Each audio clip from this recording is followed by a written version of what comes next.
The Critshow contains elements of horror, fantasy violence, and adult language. Content warnings can be found in the episode description.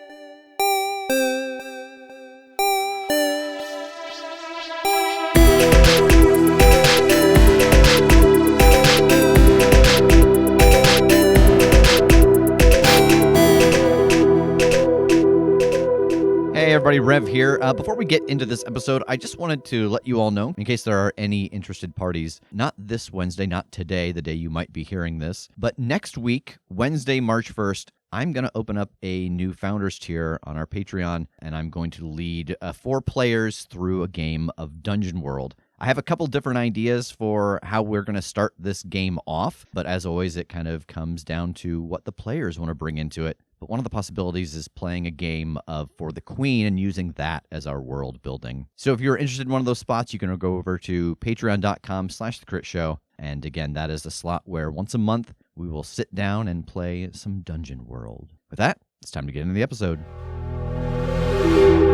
There are a couple of ships docked in the harbor, but they seem to be under siege by what looks like some sort of spindly giant octopus. The tentacles are much thinner than what you might expect for something of this size. It's roughly the size of your own ship, and it has a weird see-through quality to it, like you might see in fish that live so far below the surface that they just don't need color, right? They're just kind of see-through. You can see the veins and the innards and stuff that move around these tentacles that are lashing up towards one of these ships, ripping pieces off of it. You see some sailors running back and forth on the docks with rifles shooting at it to very little effect. I want it to succeed unexpectedly and get hit by some of the debris from the ship that it started destroying. It scrapes against the hull of the ship that it was breaking and crashes into that hole. It's not trying to do damage, it's trying to get away. And you see more and more blood filling the bay off of the wounds you've created from this thing. And as you look over the side, Megan, to see how much damage was done, one of the tentacles lashes up, grabs you around the ankle, and pulls you into the bay.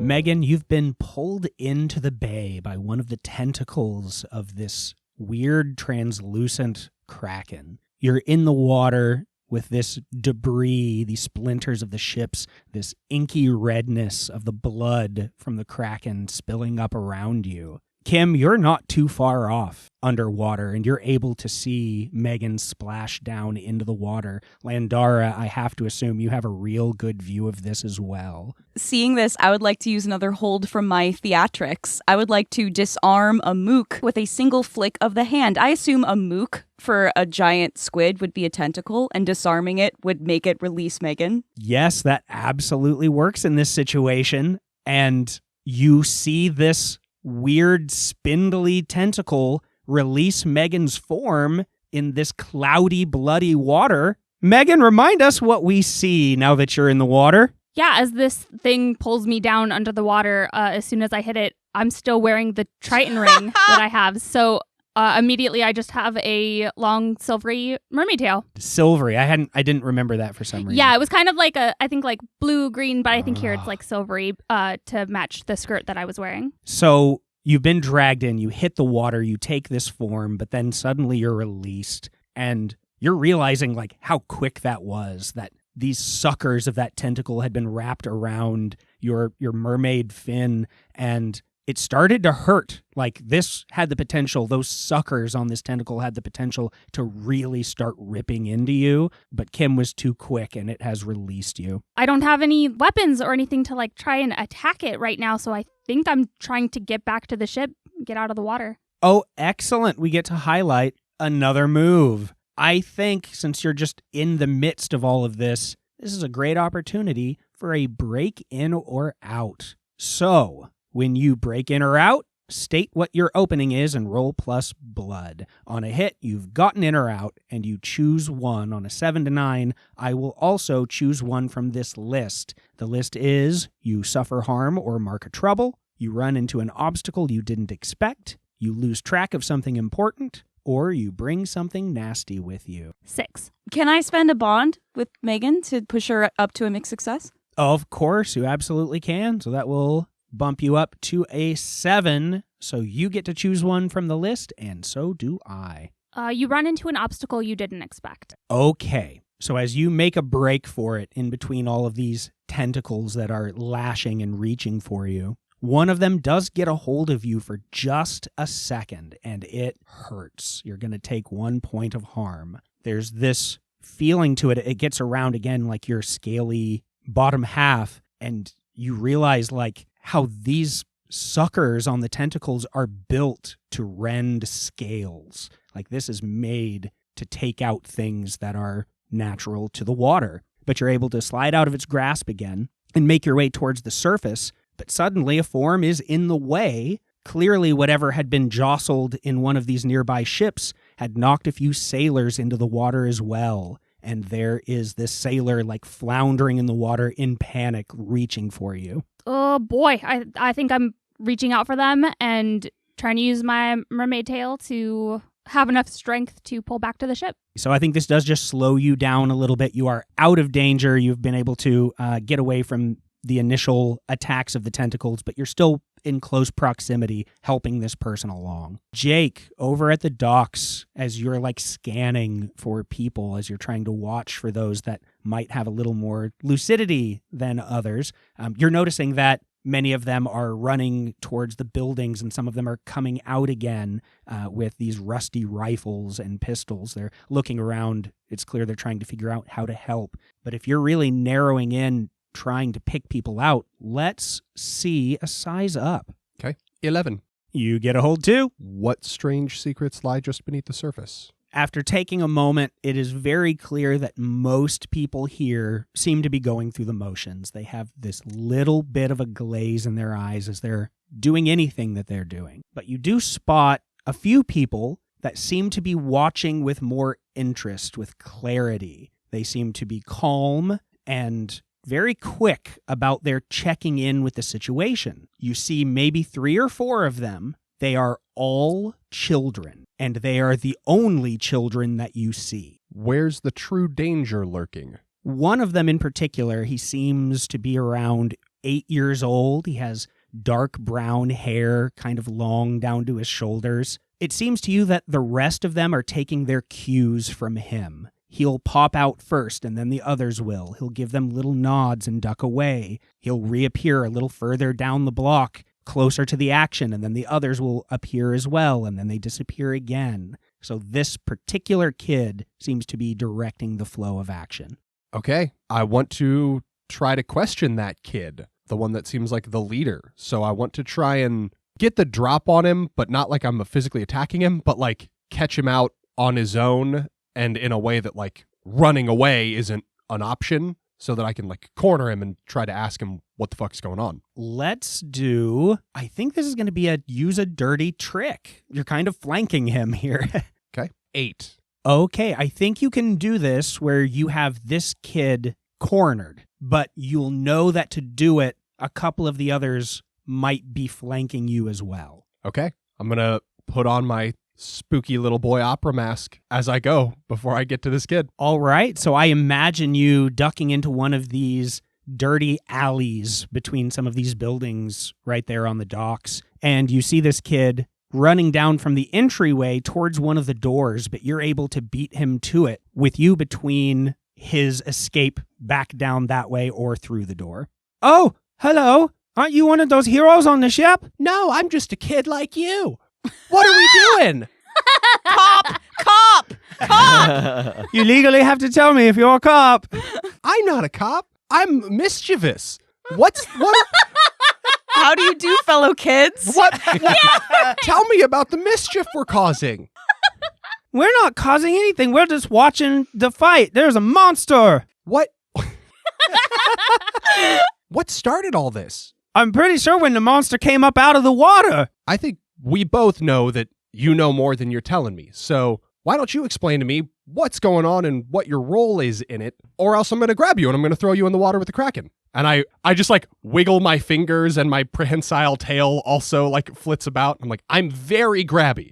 When you just drop the act, he smiles and his mouth widens far too wide. Oh no! What? No. And his mouth starts to open, and you watch his bottom jaw seem to rot to a skeletal jaw and drop away, leaving his mouth open and his tongue lolling from the top of his mouth. His body starts to stretch. He gets taller. His skin starts to wrinkle, and his long brown hair turns ragged and gray. Besides the missing jaw, Eston is unmistakable. Oh no! And he starts to laugh, this sickening and he steps back towards the wall, putting his hands on it, still facing you, and starts to crawl up the wall. Oh no! Does he seem like he's coming at me or trying to get away from me? Looks like he's trying to get away. I am going to start shrieking in a howler monkey way to try and get the attention of somebody on the team. I'm going to start climbing up. I'm going to try and get high up where I can get line of sight back to all of the shit that's going on in the bay. And I don't want to lose Eston, but I need somebody else here. All right. Then I think as you start to move here, from the buildings surrounding you, from some of the broken windows, translucent tentacles start to lash out to grab you. Roll a breakout. Oh, man. Ooh, 11. Then you only have to pick one from the list. Okay. You run into an obstacle you didn't expect. Okay, so as you're dodging these tentacles that are reaching for you and making your way up the buildings to try to keep track of Eston, you're realizing that despite these buildings looking like they're in fairly good shape, like as you're touching them and climbing, you realize that they are very rickety. They are falling apart. So sections of the wall that you're clinging to, windowsills and so on, are just snapping like they're dried and decayed and mostly sawdust at this point. So it's just taking you a little longer, but you're watching as he makes progress up this back wall and up to the next level. Landara, you see Megan with a sailor in her arms break the surface. Kim is still underwater as this kraken seems to be bleeding and thrashing. Do we hear Jake's howl? Yeah, it's not far away. I think you absolutely do. I'm just looking up red howler monkeys. Their vocalizations can be heard clearly for 3 miles. I'm going to try to reach down and pull that sailor up that Megan has brought. You hear that? That's Jake. I think he's in trouble. Yeah, I hear it. Where's it coming from? I think it's coming from deeper into town down that alley. Take this guy. I'll swim over that way. Yeah, can you grab Kim? Yeah. And I want to shoot this kraken again and try to clear a path for Megan because I know that Kim is tangled up in there as well. Absolutely. I still think this just qualifies as a get into a scrap. And I'm going to use one of my moves, the Black Mark. When you use Vengeance to fuel your action, choose an effect and roll plus blood. On a hit, it happens. On a 7 to 9, the thing in parentheses happens as well. Okay, and real quick, let's talk about Black Marks, actually. So Black Marks come into play when you have to roll last words. So we'll talk about both, essentially. So last words, when your harm tally is full or you mark trouble, but you don't have a box left for it, you say your last words and you roll blank, so you get no bonuses. And you take a -1 for every black mark that you have. So then, on a 10 plus, you're still kicking, and take a black mark. You're done for, but stable. On a 7 to 9, I will offer you a bargain, and you can take it or take the miss result. And on a miss, you choose your last words, which are part of the playbook. So Landara's a badass because you willingly take black marks through battle and through these moves, meaning that if you happen to be in the middle of a battle and you have to hit last words, the more of those you've done, that's going to maybe be a rough time. Yeah, and I think this playbook is unique in that once my black mark tally fills up, it resets back to 0. Yeah, so it's like incentive. Yeah, it's kind of like that, it's like the Jason Statham movie where he has to keep his adrenaline up. Oh, God. Yes. Crank, yeah. God, that's intense. All right, do your thing. Okay, so I'm going to pick Shoot to Thrill. Take a black mark to hit your next target dead in the chest for +3 harm, forceful piercing. So I'm going to try to mess this guy up. 7. So on a mixed success, the thing in parentheses also happens. The thing that happens is my weapon's curse takes effect. Tell us about that. So the curse on my gun is that, as I described it before, it's made of bone and brass, and the bone has pores in it that seem to have blood in them. And when the curse enacts, the gun is thirsty, and so the bone shifts around my hands and makes me keep firing until the gun is empty.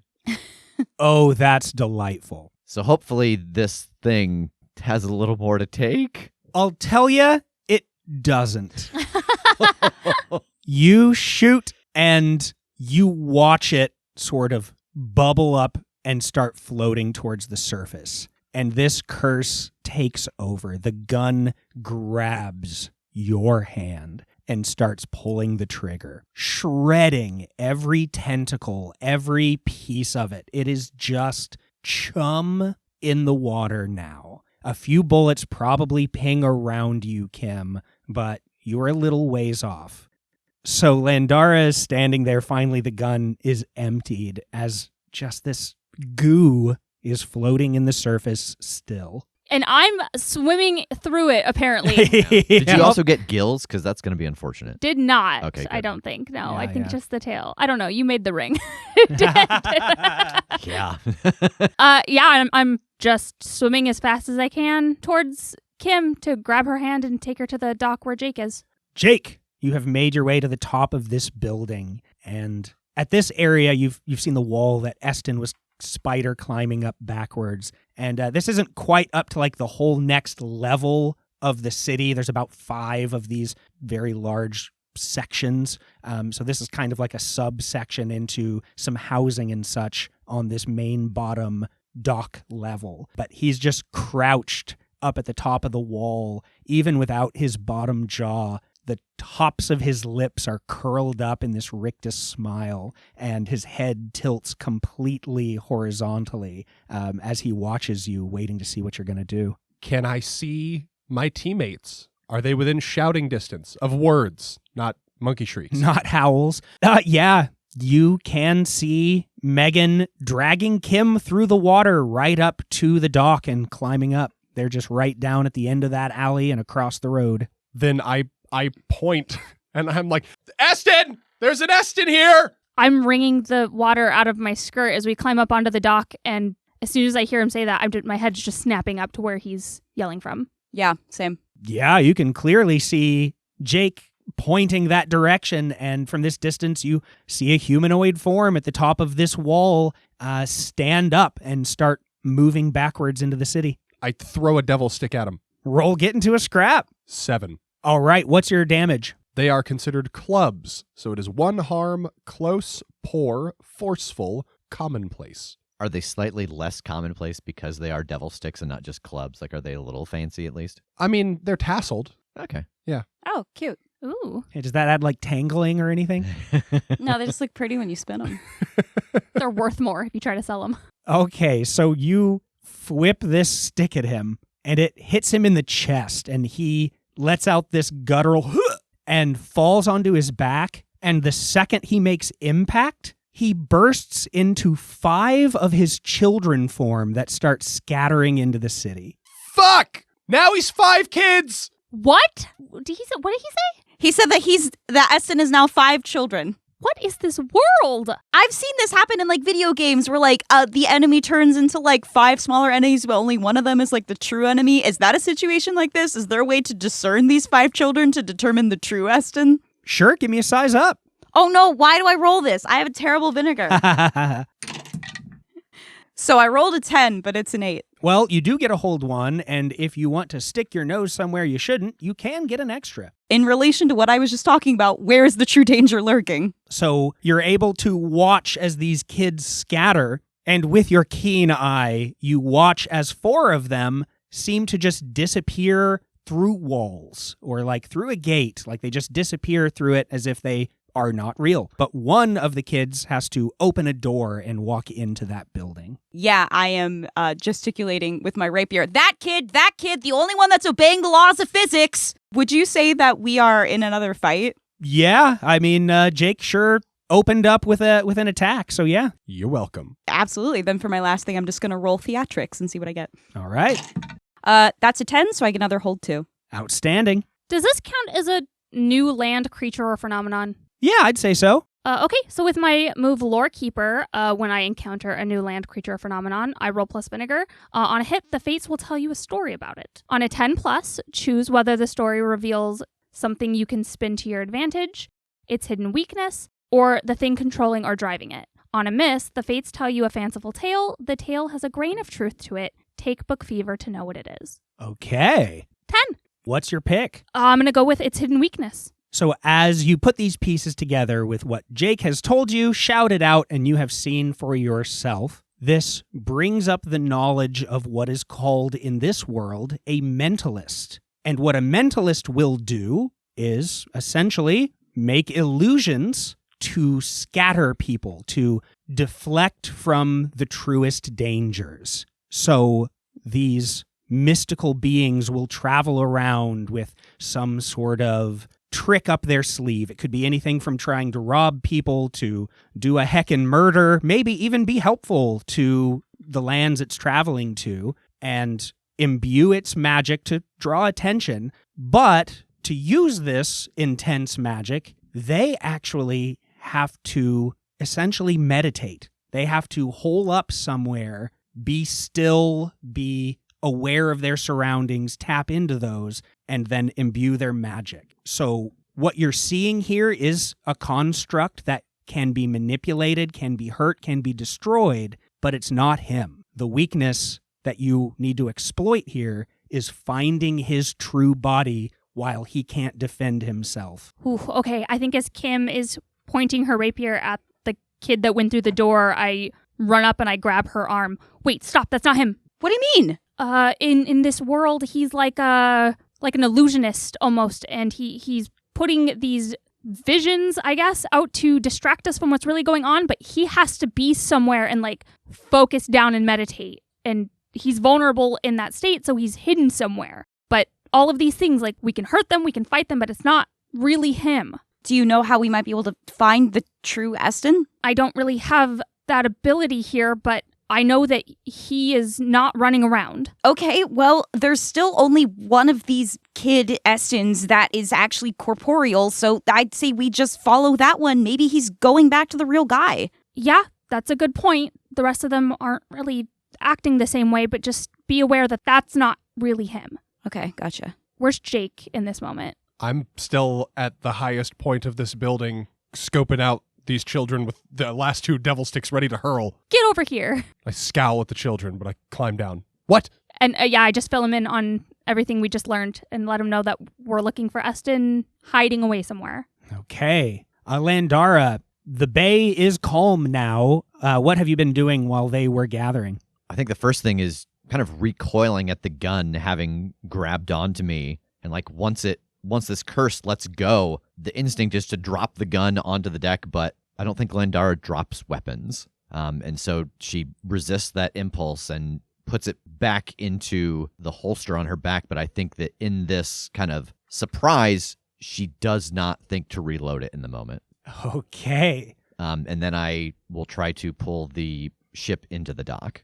No problem. As you're putting the gun away, I think you almost feel a satisfied sigh, but the crew hops to it and gets the ship docked. I think you're kind of pulling in and can easily jump off onto the dock right as Jake is rejoining Kim and Megan. I heard you howling. What's going on? Eston is here, and he orchestrated whatever this was, and I guess a lot of this isn't real even though we can fight it, and now he turned into some children, but I guess that he's not technically the children, but one of the children is like corporeal and might be running back to him. The fuck you just say to me? I know! This is a weird place. Like, this is an all-time weird place. Speaking of, as you're saying that, you'd come down off the front of the building where you had gone up, in the alley before, and you do notice that those tentacles that had tried to lash at you while you were in the alley have retreated into the building. I'm going to look up. Are there any street signs? Yeah. What street are we on? The main street here along the dock is Dockside Road, and the alleys do not have any signs. Okay. They are just like in between buildings,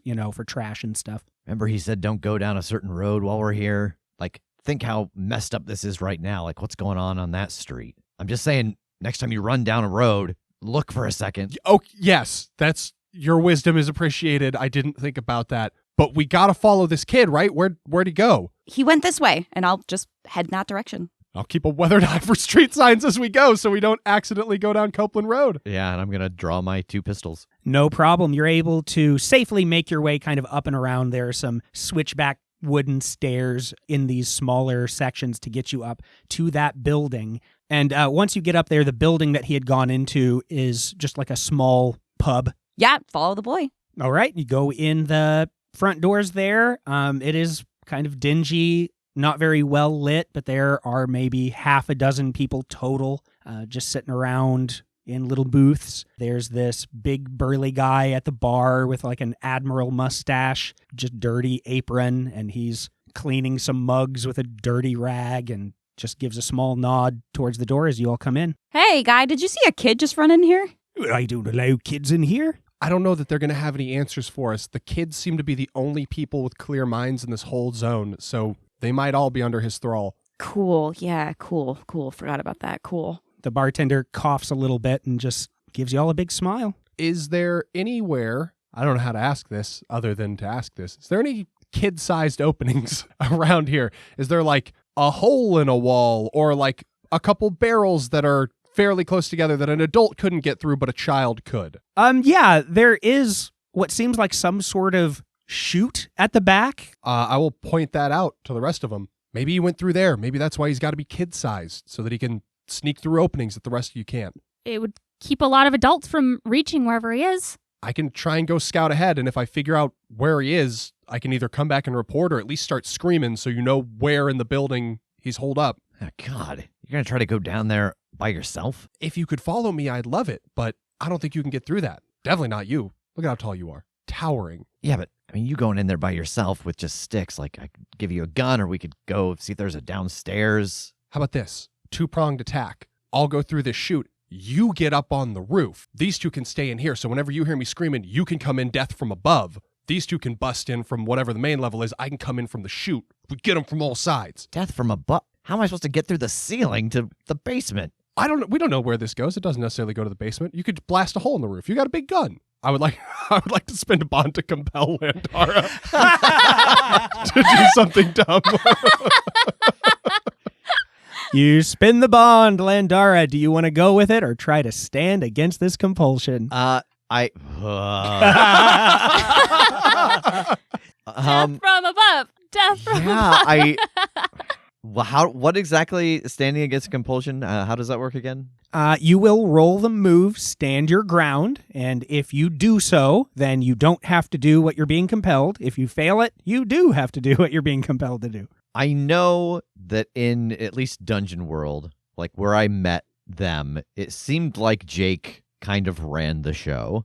So I don't know that that's how it works here, that he's like the leader of the team, but this time I will go along with it, assuming that he knows the group's tactics best. So yeah, I will go along with it this time.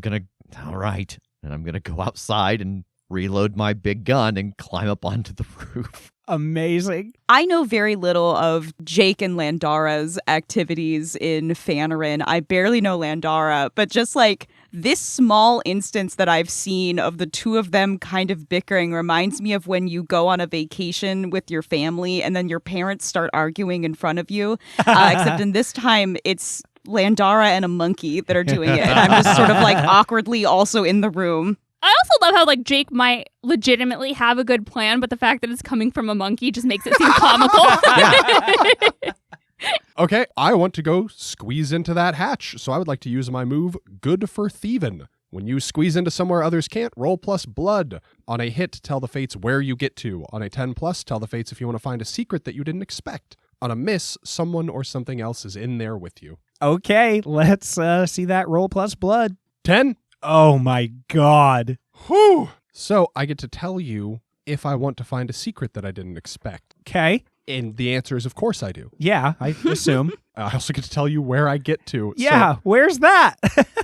the room where real Eston is meditating. I don't necessarily want to get in the room, but I want to get to the room. So you open this little hinge in the wall, and I think you hear the bartender start to be like, well, what in the world's going on? And then you're gone. And you realize what this is like an old, broken down, like a water duct, because it's all stonework in here, but it's dried out, dusty. It's like a ramp that is going up towards the middle of the city. And it's tight in here even for you. And you're able to make your way up and up. It, flattens out for a little while. You start to see a couple of other exits, little vent doors and things that you can see are like these same little systems to other buildings that are built along the stonework that has been cut out to make the sections of this city. And I think you know enough, like you saw the scale of this city. You judge that you're probably at the third of the 5 tiers of the city, and you come across this large metal grate that's mostly rusted except for the hinge on the right side that seems like it has been used recently. The rust has kind of been brushed away there from how this grate has opened. And you're looking down into a watery pit. There's sunlight spilling into this pit from above. There's deep, dark water below in this pit, but the sunlight is highlighting another kraken, one triple the size easily of the thing that was in the bay. It's bulging up from the bottom of what you now realize is this huge well. There are tentacles reaching up into dozens of other holes in this well that lead through the stonework of this city. It has way too many tentacles. Dozens and dozens of these spindly things reaching out. And across from you, in another little divot in the stonework of this well, you see Eston sitting with his legs crossed, his eyes closed, his hands on his knees, and with his missing jaw, that same brutal rictus smile.